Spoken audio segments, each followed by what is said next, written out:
یک اصل مهم تو پرورش دادن اینه که برای سوخت و ساز یه برنامه دقیق بچینیم.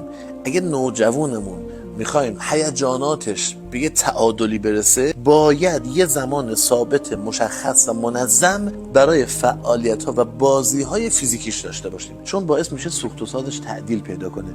نکته دوم این که نور توی رشد خیلی مهمه، زمان استراحت خیلی مهمه، اینکه کی بخوابه و کی بیدار شه، زمان خوابش مدیریت بشه، بسیار مؤثر توی کنترل و تعدیل هیجانات و نوسانات روحی و خلقی دانش آموز و نوجوانه. نکته سوم اینه که من باید بدونم دقیقاً تغذیه مناسب برای هر کسی چیه و این رو یاد بگیرم و طبق همون رعایت کنم. نکته چهارم این که باید اینجوری باشه که اگه من میخوام گل خوبی رو پرورش بدم، بهش عشق بورزم، دوستش داشته باشم، با لطافت و نرمی بهش رسیدگی کنم، حمایتش کنم. به لحاظ عاطفی نوجوان هم بسیار نیاز به این حمایت عاطفی خانواده و شما داره.